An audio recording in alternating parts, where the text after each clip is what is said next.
할렐루야. 오늘 주시는 말씀과 성령, 내년의 주제입니다. 내년에 우리 공동체 주제인데 먼저 말씀들 조금씩 나누도록 하겠습니다.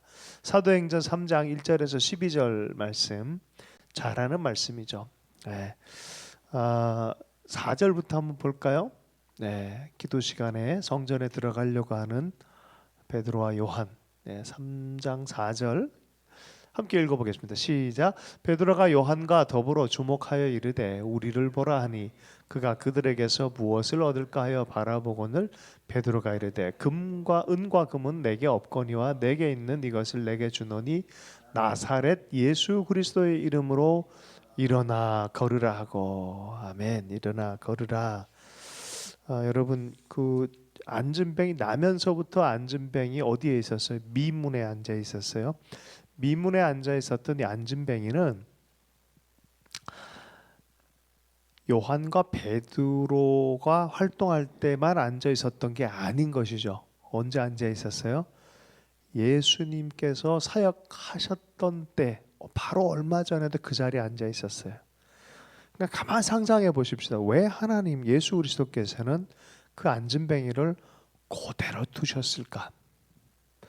그 미문의 때, 아름다운 문, 뷰티풀 게이트의 뷰티풀 타임의 뷰티풀 어파슬을 위해서 하나님께서 요 이야기를 만들어 가신 거예요. 사도들이 달라진 게 있어요. 성령 받을 때 전후가 달라졌어요. 그 전에도 그 안진뱅이는 그냥 있었어요. 예수 그리스도의 이름에 관한 확신이 달라졌어요. 말씀의 확신이 생겼습니다. 성령의 능력의 확신이 생겼습니다. 오늘 주제가 뭐라고요? 말씀과 성령입니다.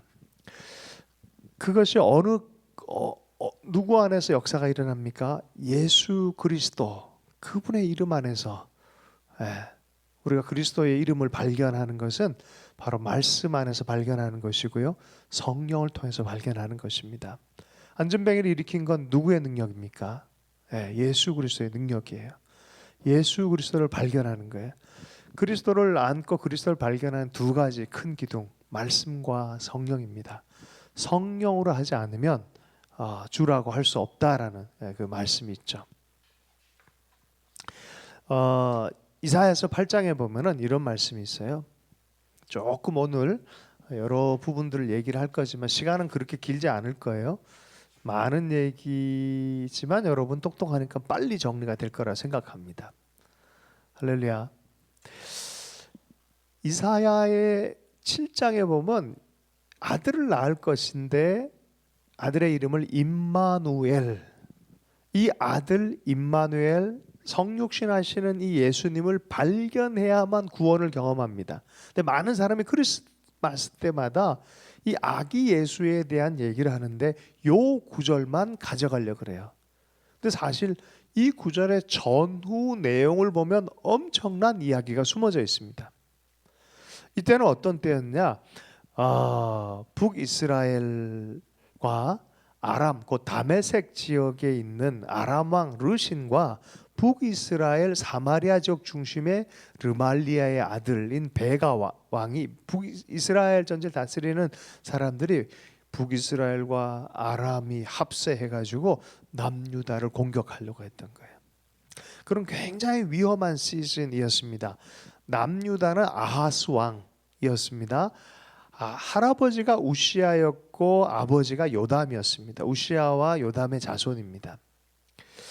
다윗 왕과 쪽에 다시 돌아오게 하는 하나님의 기회로 이사야를 보내서 계속 예언할 때 겁내하지 마라, 두려워하지 마라.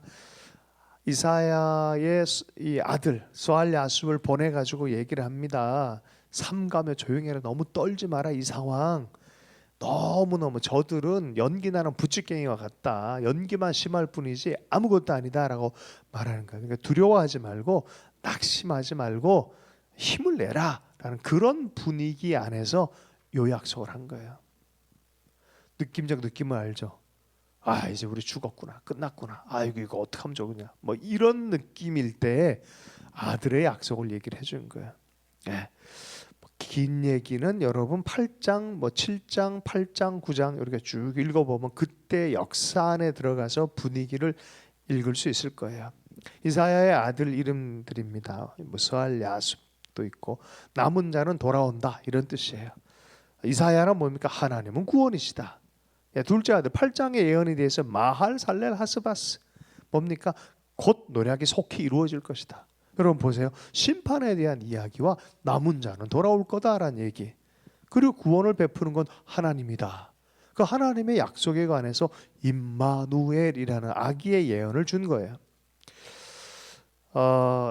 8장에 보면 이상한 얘기가 있습니다. 8장 6절에 보면은 이런 구절이 있어요. 이 백성이 천천히 흐르는 실로와 물을 버리고 르신과 르말리아의 아들을 기뻐하나니. 천천히 흐르는 실로와 물이란 표현을 써요. 비유를 했어요. 천천히 흐르는 실로와 물, 기온샘. 이 끝에 가면 히스기야 터널을 통해서 나가면 뭐예요? 실로암. 하나님에 대한 얘기를 하는 거예요. 천천히 흐르는 실로와 물을 버려버리고, 야, 이거 뭐 어쨌든 이 유다가 망했으면 좋겠어. 뭐 이런 느낌. 아수르가 잘 됐으면 좋겠어. 이런 대적을 막 이렇게 더 좋아하고. 르신과 르말레 아들 같은 뭐 이게 망하는 걸 더 좋아해요. 유다가 그냥 망했으면 좋겠다. 그런데 그렇게 의지하고 했던 이 아수르가 결국 이 땅을 이들을 망하게 하는 대상으로 주님께서 하시겠다라고 말합니다. 대적이 와버려요. 7절에 그러므로 주 내가 흉흉하고 창이란 큰 하수 곧 아수르 왕과 그의 모든 위력으로 그들 위에 덮을 것이라. 그 모든 곳에 차고 모든 언덕에 넘쳐서 심판이 임할 거다라고 말하는 거예요.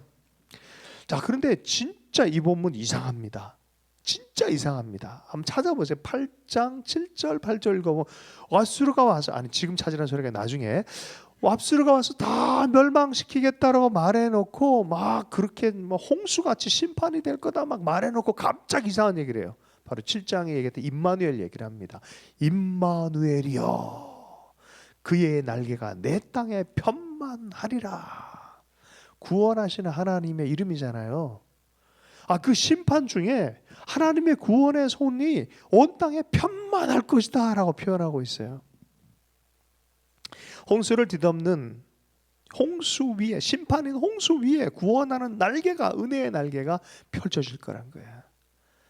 노아의 홍수 시즌에 하나님의 구원의 방주를 띄우듯이, 근데 이건 방주가 아니라 그 날개로 쫙 펼쳐서 구원할 자를 다 구원하겠다라는 그런 얘기예요. 얼마나 놀랍습니까? 천천히 흐르는 실로와 물을 무시하지 마십시오. 하나님의 구원의 약속의 말씀들을 무시하지 마십시오. 하나님께 심겨진 일상들을 무시하지 마십시오. 임마누엘의 하나님, 그 우리와 함께 하신 하나님이 아기처럼 연한 새순처럼 작게 시작되어지지만 하나님 그걸 통해서 우리를 구원하는 날개를 펴신다니까요. 로마서에는 이 아기 예수 임마누엘을 열방의 소망이라고 표현합니다. 구원받은 사람들의 삶의 태도에 관해서 오늘 오전에 나눴어요. 거이노니아의 삶, 회복의 삶. 내가 작게 한 사람 섬기고 그 마음을 얻어서 함께 화목과 섬김의 사랑을 사는 그것. 작다고 무시하지 마십시오. 그것이 열방을 구원하는 주님의 방식이다라고 말합니다. 아이처럼 오신 주님, 연약한 자들, 작은 자들 불러서 행하는 일들, 이새의 뿌리 곧 열방을 다스리기 위하여 일어나신 이가 있으리니, 바로 그분의 방식이라는 거예요. 천천히 흐르는 실로와 물이란 표현입니다. 로마서 15장 1절의 말씀에 믿음이 강한 우리는 마땅히 자기 믿음의 약한 자의 약점을 담당하고 자기를 기쁘게 하지 아니할 것이니라. 여러분, 바울의 저작은 앞부분에 신학적 얘기를 하고 신학적 얘기에, 성경적이고 신학적 얘기에 적용을 끝부분에 항상 집어넣어요.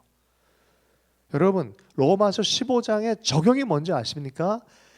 그러므로 이렇게 믿음의 구원을 얻은 자들은, 그리스도를 구주로 영접한 자들은 믿음이 약한 자의 약점을 담당하고 자기를 기쁘게 하지 아니할 것이라 라는 적용을 하는 거예요. 너 은혜로 구원받았지. 그럼 누군가를 향해 너도 은혜의 삶을 살아라. 선을 이루고 덕을 세워라 라고 말하는 것이죠.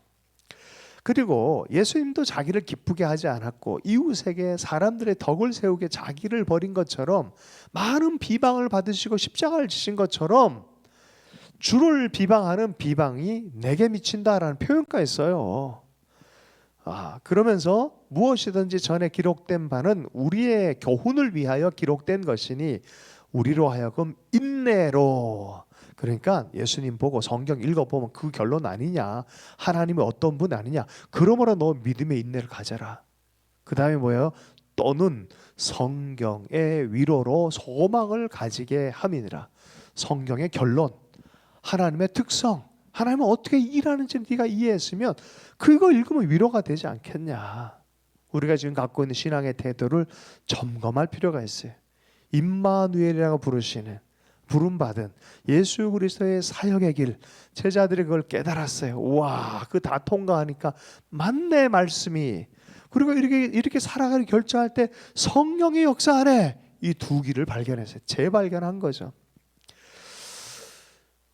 성경 말씀은 내비게이션이에요. 그 내비게이션 가졌다고 우리가 만족하면 안 된다 그랬죠. 영토로 가야 된다 그랬어요. 그걸 경험하게 하는 건 성령이세요. 말씀도 알고 예수님도 명확하게 알았지만 이들에게 능력이 없었어요. 그러나 예수님 이름 안에 성령의 권능이 있다는 거 알았어요. 이제는 말씀과 성령 안에서 제대로 된 길도 분명히 볼 뿐만 아니라 성령의 능력으로 안전뱅이를 일으키는 역사가 여기에서 일어나는 거죠. 말씀과 성령이 내년의 주제인과 동시에 오늘의 주제가 되는 것이에요. 제가 잘 아는 목사님이 됐어요. 이제는 1박 2일을 같이 다니면서 계속 대화를 나누다가 엄청난 걸 많이 보게 되고 참 좋은 본을 보게 되셨어요. 강동진 목사님 분, 화영조 목사님의 온누리교회 화영조 목사님의 비서로 계시다가 이건 아닌 것 같은데 라는 생각이 들어서 저 개척하랍니다. 뭐를 개척? 공동체를 개척하랍니다. 아무리 봐도 성경과 삶을 볼 때 공동체적 삶과 함께 나누는 삶, 함께 살아가는 삶, 저는 공동체 내려가려고 합니다. 어디로? 충북 보은으로요. 가지마, 갈래요. 가지마, 갈래요. 뭐 해줄까? 안 해줘도 돼요. 이거 해주세요. 여기까지 찼대요. 그러나 꾹 누르고 하나님을 성령께서 행할 걸 믿고 내려왔다는 거예요. 어떻게 그걸 세우셨어요? 굉장한 공동체 세웠어요. 근데 이분이 그 일이 있기 전에 신학교 다닐 때 이미 20대부터 지리산을 돌아다니면서 학교 그러니까 뭐 주일학교 애들 돌보고 연합회가 수백 명, 저는 수백 명까지 모아서 그런 일 해봤거든요. 이분 규모가 달라. 이분 수천 명. 지리산에 들어서 한시 미션이가 하여튼 들어가서 젊은이들 수천 명 모이고요. 다 가게 해서 성경 읽게 하고 교회 섬기게 하고 이런 운동을 20대부터 했더라고요. 성령의 감동을 아는 사람이죠. 그런데 이분의 습관이 시간만 나면 성경을 읽어요. 막 이 아이패드 같은 저런 거 들고 뭘 자꾸 강의 시간에 자꾸 넘기고 보시는 거예요. 차를 탔는데도 뭔가 또 이렇게 막 넘겨 보시는 거예요. 저분이 도대체 뭐 하시나? 얘기가 인터미션 시간 있잖아요. 보시는 거예요. 도대체 뭘 궁금한 거. 강의가 집중이 안 되게 통역이 안 될 때 막 이렇게 뭘 또 막 넘겨 보세요. 가만 봤더니 성경이에요. 진짜 장난 아니에요. 이 젊은이들이요. 지리산에 들어가서 3박 4일, 5박 6일 막 성경 통독에 미친 분들이에요. 성경을 읽는 거예요. 성경을.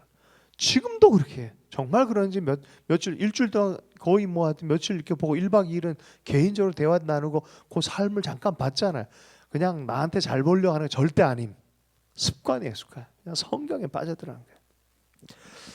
이분이 이제 공동체를 읽으려 내려갔는데 말씀을 읽고 돼지 사육, 양돈을 하려고 그래요. 양돈을 하려고 그랬어요. 그 보통 돼지는 1년에 2번 새끼를 낳는다 그래요.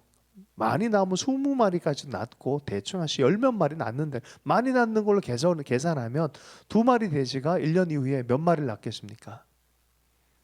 그렇게 계산하면 할렐루야. 그죠? 진짜 많이 낳으면 40마리까지 되는 거예요. 그죠? 그러면은 얘 키워서 팔면 얼마예요? 요새 한 100만 원 하나?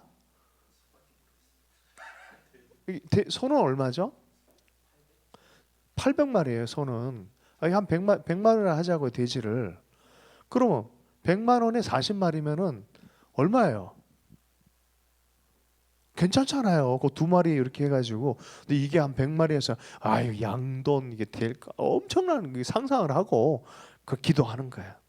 자, 기도는 하는데 되지는 않나고 하나님이 자꾸 닭, 닭, 닭 그러더래. 기도만 하면 자기는 되지 이러는데 이상하게 처음에 막 이게 가다가 기도 끝날 때 하면 닭, 닭, 닭 그러다는 거예요.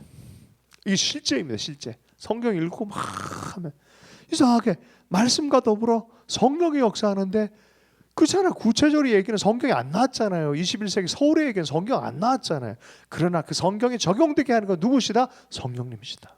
말씀에 젖어 있고 충만함 안에 있으니까 계속 닭, 닭 그래가지고 결국 양계로 돌렸는데 이게 사람들 살리기 시작하는 거예요. 양계는 아프리카까지 갈 수 있다는 거예요.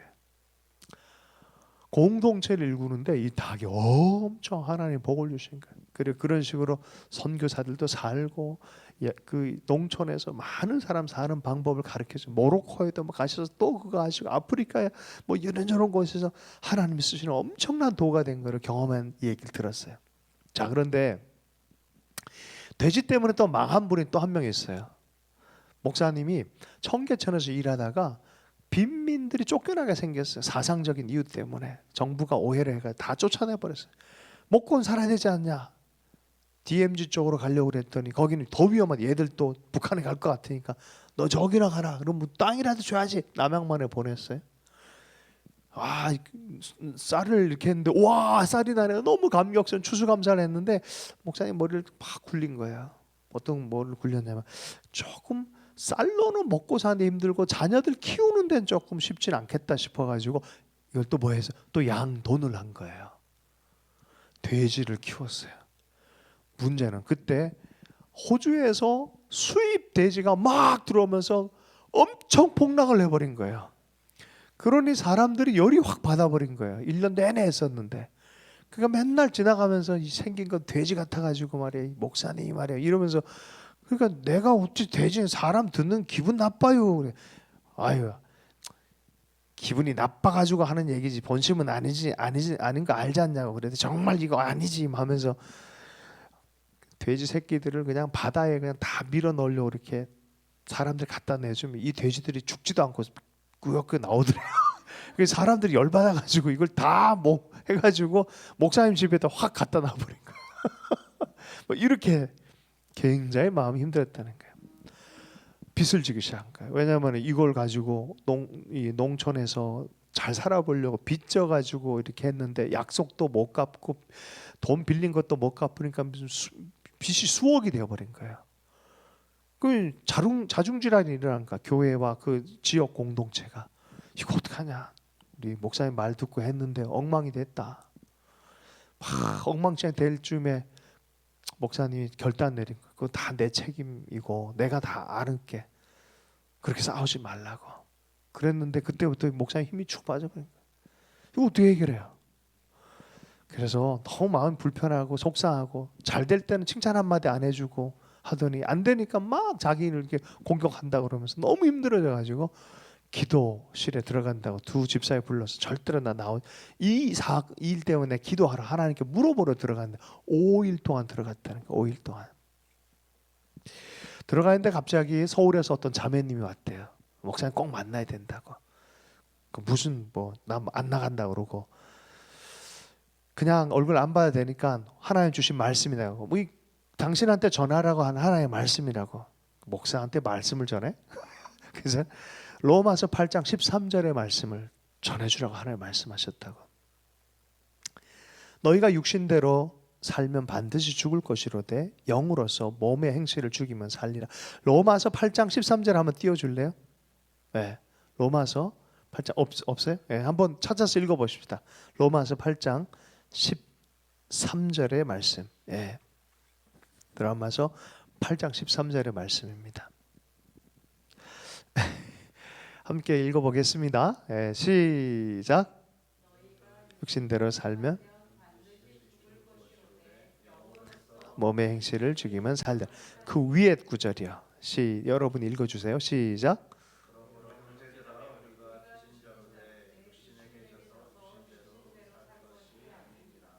예, 우리가 다 빚진 자로 돼. 여기가 팍 꽂히더래요. 그런데 육신대로 살면 다 죽을 것이고 영으로 살면 살 것이다. 육신대로 살면 반드시 죽을 것인데 이 빚진 자야. 육신대로 살면 반드시 죽을 것인데 영으로서 몸의 행실을 죽이면 살 것이다. 목사님 이 말씀을 받았다가 갑자기 뭐가 확 느껴지더래요. 아니 하나님 나라에 예수의 이름 붙들고 말씀과 성령을 따라 살고 주님을 중심에 두고 생명의 원천으로 두고 그분을 사모하며 살아가야 되는데 어느 순간 먹고 사는 문제에 다 마음이 빼앗겨 있는 자기 모습. 본질적으로 하나님의 영의 인도함과 하나님을 사모하는 마음의 중심에 두고 해야 될 일을 어느 순간 마음을 빼앗긴 걸 알고 그렇게 울고 회개했다는 거예요. 그리고 와서 이게 다 내 잘못입니다 라고 회개하고 공동체 안에 회개하고 이걸 나누고 했을 때 성도들도 감동해서 서로 그냥 이 죄인입니다 하고 노래 부르고 찬송하고 하면서 정말 감격스러운 회개의 시간. 그리고 갑자기 용기가 생기더래요. 하나님께서 그때부터 지혜를 풀기 시작하는 거예요. 여러분 사업하는 지체들 할렐루야. 그 마음으로 하길 축복합니다. 안 그러면 망합니다. 흥하길 축복합니다. 흥하고 망하고가 아니라 마음에 천천히 흐르는 주님의 샘물을 중심적으로 사십시오. 성령과 말씀을 따라. 책에는 안 나왔는데 제가 직접 그분의 간증을 들었기 때문에 그 자매님과 지금은 결혼해 있으십니다. 이분이 그 자매님과 결혼했어요. 포엔센터 우리 잠깐 이제 적용하고 말씀을 마무리하는 쪽으로 한 5분 정도 사용하겠습니다. 그동안 이렇게 많이 걸어왔고 새로운 부흥에 대한 우리가 소망함으로 왔어요. 그리고 모라비안에 대한 얘기를 우리가 자주 나눴습니다. 모라비안도 그래요. 하나님 경험을 하고 성령의 경험을 하다 보니까 말씀과 성령의 기둥이 크게 딱 세워져요. 절대로 한쪽만 세워지지 않습니다. 제대로 세워진 건 말씀과 성령이 같이 딱 세워져요. 끊이지 않는 기도의 역사가 일어납니다. 그리고 그들이 최초부터 군대 암호 같은 말씀 나눔이 있었어요. 매일 저녁마다, 우리는 주일 저녁에만 모이죠. 이분들은 매일 저녁마다 집회를 했어요. 그런데 공동체가 커지니까 저녁마다 오지 못하는 사람들이 있었어요. 그러다 보니까 이 오지 못하는 사람을 위해서 군대 암호와 같이 말씀을 뽑아가지고 아침에 배달하는 사람들이 있어요. 이게 1728년 5월 3일부터 시작을 했어요. 군대 암호. 그래서 이걸 로중이라 그래요. 암호. 그럼 뭐예요? 병화. 그러면 딱 그 받는 거예요. 뭐 그런 것처럼 군대 암호와 같은 것이다. 이거는 말씀. 제가 그래서 한 3년 전에 이 책을 가지고 매년 나온 로중의 그 날짜별로 정오기도를 했었어요. 첫 시작을 그렇게 했었어요. 말씀의 암호. 이거 와치워드라 그래요. 와치워드. 로중이라고 합니다. 지금까지도 끊어지지 않고 하고 있어요. 이 공동체가. 성령의 공동체는 말씀 공동체고 말씀의 공동체가 진짜 말씀의 공동체에 된 거는 성령 공동체예요. 이거는 같이 가는 거예요. 마음의 종교라 그래요. 이분들이. 그리고 이분들의 모토가 예수 어린 양이 승리하셨다. 그분을 따라가십시다. 특별한 날이 있어요. 9월 16일이 있고 11월 13일이 있는데 특별히 11월 13일에는 예수 그리스도가 우리의 대표 장로다라는 축일이 있어요. 성찬식을 아주 거대하게 합니다. 그리고 회의 중에는 항상 빈 의자를 둬요. 이 자리 누구 자리? 예수님 자리. 이게 이분들의 전통이에요. 깨달음이 있죠. 뭔가 회복이 됐죠. 오늘이 성서주일이에요. 한국 성서공회에서 성서주일을 선포했고 오늘이 유대인의 절기로는 하누카입니다. 하누카는 봉헌, 다시 회복돼서 하나님께 드린다라는 그런 뜻이 있어요. 예수님께서도 이 수전절 하누카 절기를 지키셨어요. 아주 중요한 날에 아주 잘 뭐가 맞아떨어지는 날이에요. 우리 입장에서 보면은. 배경 모르시는 분들에 짧게 배경 설명 얘기하면 334년 BC 334년에 알렉산더가 와서 덮어버렸잖아요. 그러다가 셀류쿠스 왕조 때에 안티오코스 4세가 헬라 문화 종교를 강요하면서 예루살렘 성전에 제우스 신상을 둡니다. 그리고 돼지 피를 뿌립니다. 뭐예요? 돼지 피를 뿌립니다. 그래서 그런 일이 생겼어요. 그러니 제사장 중에 한 명이 열받아가지고 아들 5명이가 들고 일어났어요. 제사장이 열받아서 아들 5명가 들고 일어났어요. 그 아들 중에 한 명의 이름이 마카비예요. 이게 마카비 혁명이에요. 이게 정규군이랑 싸웠는데 이길 수 있을까요? 헐, 이겨버렸네. 성전을 회복해버렸어요. 성전을 회복할 뿐만이 아니라 이때 기적이 일어나요. 어떤 기적입니까? 왜 파리를 지켰냐면은 초막절 전쟁 중에 요때 요 기간 동안 초막절을 지금 유예하자. 회복한 다음에 성전을 봉헌해 드리면서 초막절을 다시 하듯이 하는 그런 의미가 있어서 8일을 유예. 그 수전절이 8일 기간이에요. 초막절 기간에 똑같아. 이런 의미가 있어요. 하나님과 함께하는. 그곳에 더러운 곳이 있는데 이 심판이 되어지는 것 같은 이런 상황인데 회복이 돼야 뭘 할 거 아니에요. 빚이 회복돼야 될 거 아니에요. 그래서 두 번째 의미로는 빚의 절기라고 하기도 해요. 또 이것도 빚이 회복되어지는. 예수님께서 2번 동안 수전절과 같은 일을 하셨어요. 성전을 뒤엎어 버렸어요. 2번 뒤엎어 버려요. 그죠? 아버지의 성전을 장사하는 것으로 만들어 되겠냐? 강도의 소굴로 만들어 되겠냐고 뒤엎어 버린 거예요. 거기서 보면은 촛대 중에 하나가 이렇게 있어요. 하누키아의 촛대 보면 통과 너무 길어질 것 같네요. 그죠? 자, 샤맛이라고 해서 한 등대가 있고 요 앞에 여기 딱 하나 있고 그 8개를 키는 촛대라 그래요. 이 촛대를 예수님의 비유를 해요. 예수님이 다른 촛대를 다 키는 그런 비유를 합니다. 기름의 기적이라 그러죠. 촛대가 8개가 있는데 하루치밖에 없었어요. 사실은 하루치. 근데 어떻게 돼 이게? 기적처럼 8일 동안 이게 계속 불이 타. 그래서 하누카의 기적이라고 빛의 기적이라고 표현하기도 합니다. 예수님 왜 이거를 중요하게 생각한 줄 아세요? 바로 이 수전절에 오늘의 결론 중요한 얘기입니다. 잘 들으셔야 돼요. 징벌의 날, 재림의 날에 대한 선언을 하셨어요. 이 분위기에서. 징벌의 날, 재림의 날. 너희들이 이렇게 의지하고 있는 바벨론 시스템 망가질 거다. 그러나 바로 그날에 구원의 날개가 펴질 거다. 너희들이 의지하는 아시리아 다 무너질 거다. 돌 위에 돌도 남아있지 않을 것이다. 그러나 바로 그때가 구원의 때다. 이방인의 때가 차기까지 이 무너짐은 계속될 것이다. 이방인이 이 땅을 밟는 때, 이방인의 숫자가 들어온 때와 더불어 이방인에 관해서는 성전이 이방인에게 밟히는 때가 끝날 때가 있을 거다 그랬어요. 정식으로 1967년 이후로 끝납니다. 이스라엘에 들어왔죠. 그러나 성전 중앙에 보면 여전히 요르단 종교성, 알 아크사 그것이 다 붙들고 있어요. 그러나 뭔가 회복되는 것을 우리는 보게 되어집니다. 때를 잘 알아야 돼요.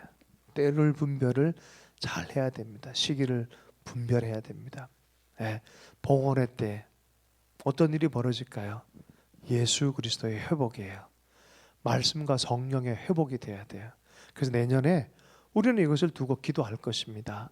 어떤 형태의 삶을 사느냐가 문제가 아니라 그 중심 안에 정말 말씀과 성령을 붙들고 예수 안에 이것이 무엇인지를 알고 예수 그리스도를 회복하고 예수님과 함께, 그래서 진짜 빈자리도 돼 주님 이 자리는 당신 자리입니다 하고 주님 교회의 대표 장로님 최고 장로님 당신이십니다 하고 주권을 드리고 주님 안에서 달려가는 그런 시즌이 됐으면 좋겠습니다.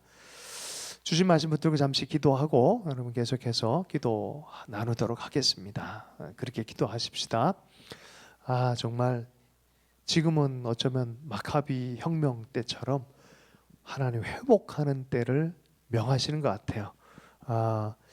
타이타닉처럼 무너져가고 퇴락하고 우상 숭배로 가득한 그런 모습들은 아닌가 하는 걱정을 할 때가 되었어요. 지금은 그러나 그때 뭐가 있습니까? 하나님의 구원의 날개가 펼쳐지며 임마누엘의 소망과 재봉원의 소망과 하나님의 회복에 대한 이야기를 말씀과 성령 안에서 하나님이 하신다는 거예요. 그래서 이때가 너무 중요한 때다. 우리는 이 시기를 놓치지 말고 예수님 안에서, 말씀과 성령 안에서 주님을 따라서 잘 가는 공동체가 됐으면 좋겠고, 한 사람 한 사람 되기를 축복합니다. 그 각 사람에게 그러한 혁명의 마음들, 회복의 마음, 열정을 회복할 수 있기를 축복합니다. 하나님 감사합니다. 그렇게 행해 주십시오. 예수님 안에, 말씀과 성령 안에 젖어들며 주님과 동행하며 어린 양 예수님을 따라가는 참된 하나님의 복음 사역자, 변혁자로 세워 주시옵소서. 주 예수님을 축복하며 기도했습니다.